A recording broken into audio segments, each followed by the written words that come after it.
got an Antelope Archery draw. It's first morning of our hunt here. We are in our favorite alfalfa field. We do have a pretty good buck. We think it's the one from last year that Mark passed on. He's got 8 to 12 does. We got the Montana Decoy here, and we're gonna try to make the first play where Dar and the decoy will go behind me. I'm behind this bale here. He's already ran off a couple of smaller bucks. And all we can hope is that he sees us and wants to run us off and hopefully comes within range and I'll get a shot at him.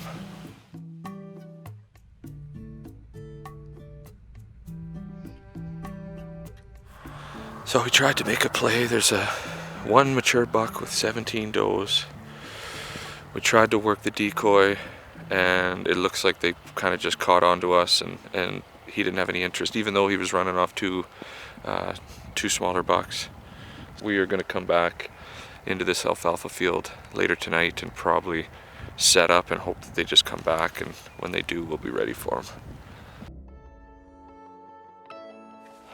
So we're on stock number 2. We found another group. This is the alfalfa where Matt shot his nice buck a few years back. So we've got a group, decent buck. We didn't get a great look, but a decent buck with about 6 or 7 does. We do have the advantage of some bales here and some hills, so we're gonna work our way back to where we've seen them, get eyes on them, and then Dar's gonna walk forward with the decoy and we'll know right away. If he wants to run us off, he'll come right at the decoy and then we'll quickly get set up with the decoy actually behind me. But we'll know here very soon. We're gonna get to the edge of the hill and we'll get a visual here.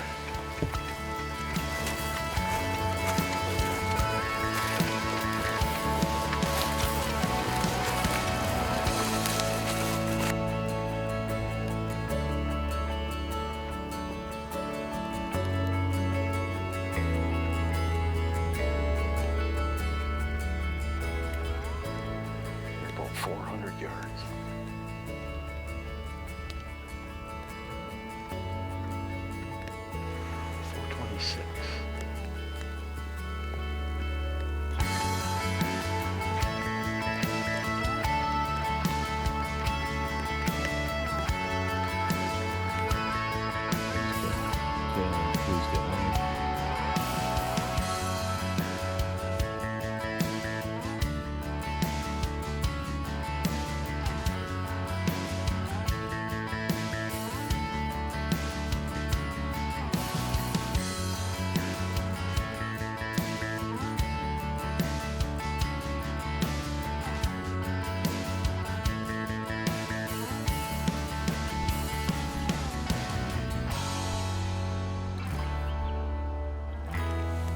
Here he comes. Here he comes.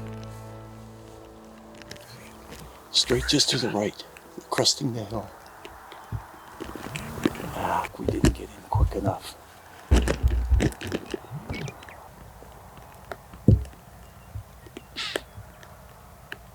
He heard them.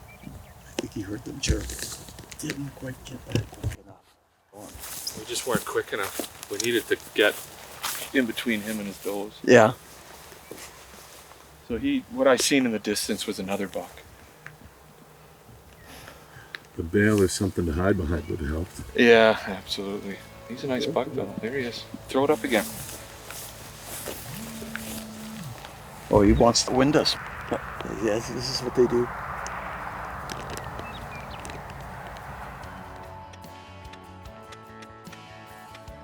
He doesn't curl in much at all, does he? The heart, he kind of just sticks it. Still nice. Oh, hold on there. Jeez. Looks good, though. Yeah, really good. Wow. He is tall. His cutters are way up there.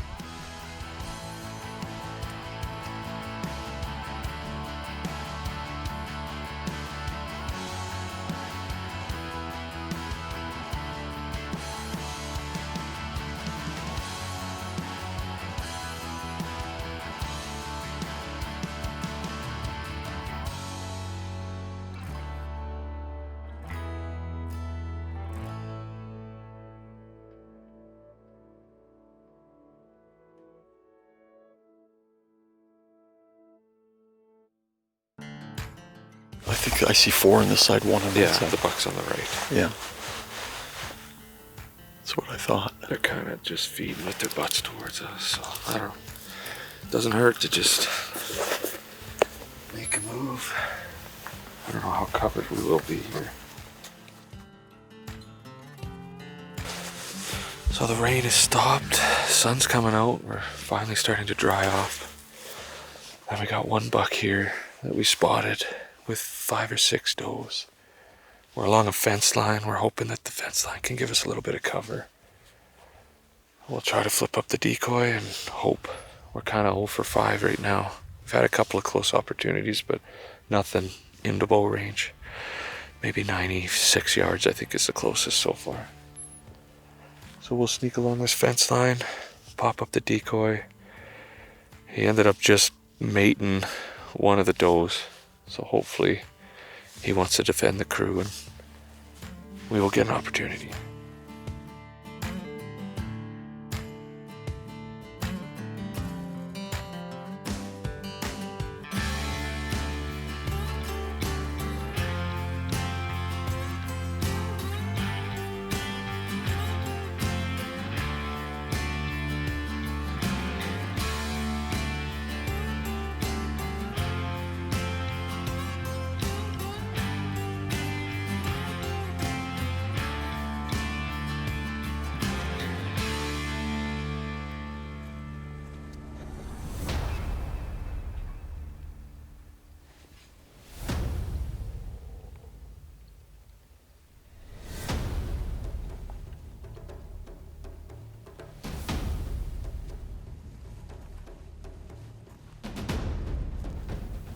They have not come apart.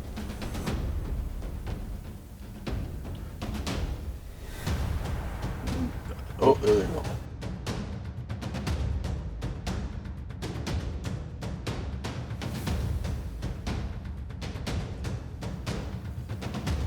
Now, wasn't there a doe up there? No. They kind of went over the hill over there.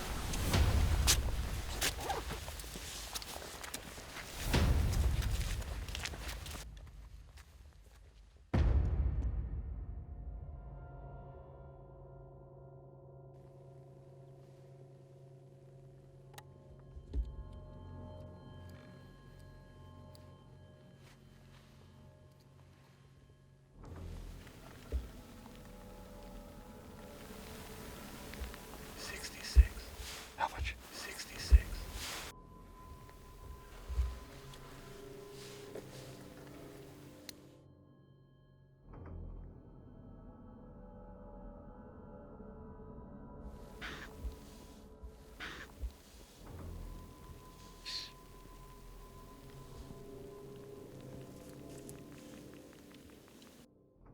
We came to a T. I almost went right to go back to camp because we're hungry.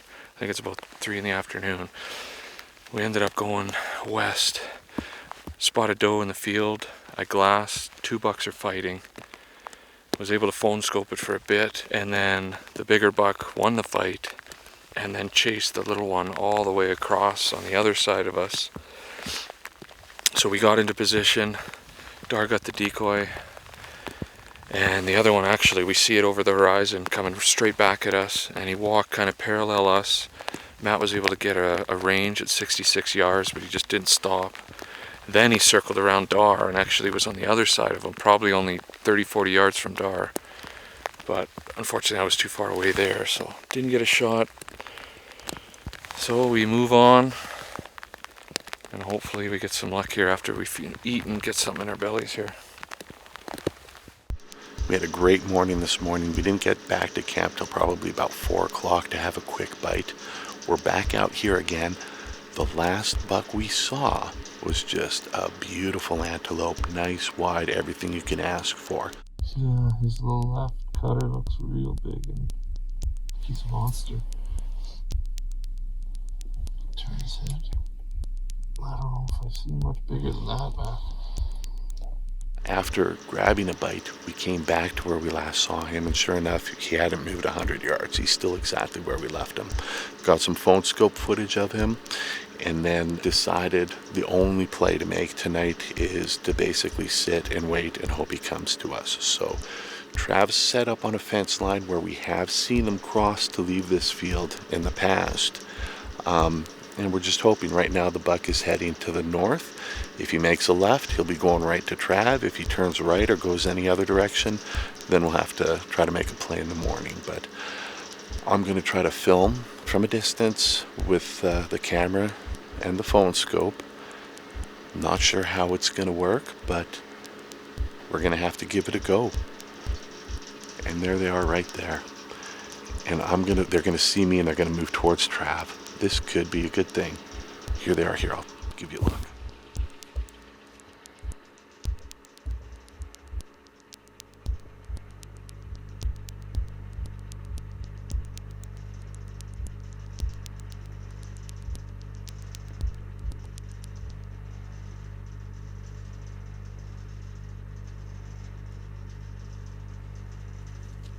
I thought my presence, if anything, was going to push that buck towards Trav, but ended up coming pretty much right at me. Beautiful buck. So we just wrapped up day one. We're down in southern Alberta for my archery antelope tag. Probably saw, I would say, 5 to 6 bucks that would probably make anyone with their rifle tag really happy. We know in the general area where they're going to be, so tomorrow morning I'm sure we'll be right here and hopefully we can put a stalk on them. We're a little bit late, unfortunately, with Kyle's passing. Originally we planned to come last week, which we felt was a stronger time, but with all that we were delayed 1 week, and we're going to try to get this done and get an antelope down for our cousin Kyle. So here we are, day 2 in the morning. We got a heavy fog. We have spotted the group that we seen yesterday in this alfalfa. They're in the northeast corner. So we're going to try to use the fog to our advantage. So we've got the decoy, and we just hope that as the fog lifts, this buck spots the decoy and wants to come in.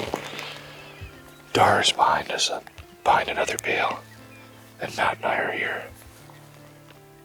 And the fog is rising really quickly. So we'll know right away if he doesn't like the fact that the decoy's in the middle of the field.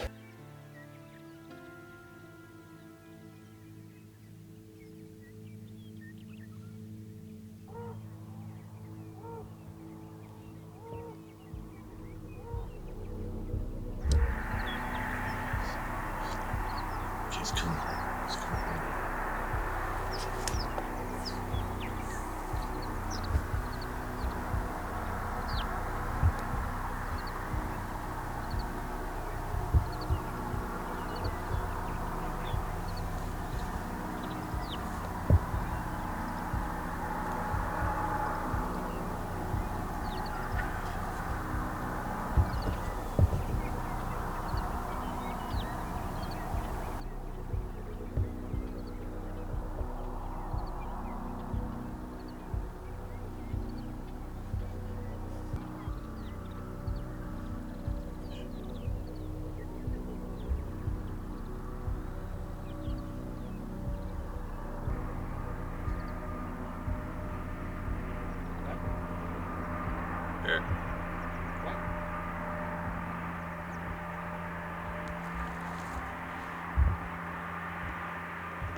Yeah, I had him at 54, I think.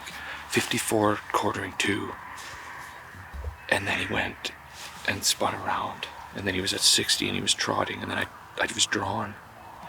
Oh, it was unbelievable. It's funny, he looked at the decoy, and then when you went It and fell. moved it, Yes. then it was a decoy wasn't there. And that's when he started coming in. That was crazy. We actually waited till they got into a low spot, and then I went out and actually grabbed the decoy, and we were actually going to move in closer, and that's when he started bolting. So then I ran out, and I could only get the decoy 10 feet away. And then he was on a string coming right to us, and then the decoy actually fell over. My angle, he was quartering to at 54, and then he turned and spun, and then he was just slowly trotting at 60, and then I stopped him for a brief second, and then I stepped to the side, because I couldn't shoot over the bale. I stepped to the side. I was right here on the opposite side. I got great footage of him going away. And if that's the end of the story for that buck, so be it. And you got him coming in too. Yeah, oh yeah. And he's standing there at like 50, 54 yards. Actually, that's 54 from here, so you might have been 51. Oh, I couldn't believe it. He comes in. He's big. He was at 74, and I think I saw the decoy fall. Yeah. And I thought, oh my God. It fell on its side, but he was still, I think at that point he might have made you on the backside of the bale. And then I'm over the bale. I see 54 go straight. Almost, he was just slightly quartering from me. I just didn't feel comfortable with that. And then he's turned. He was at 60. I drew. I had my 60 pin on him. Gave out a band. He actually did stop for a split second, so I think I did have a window.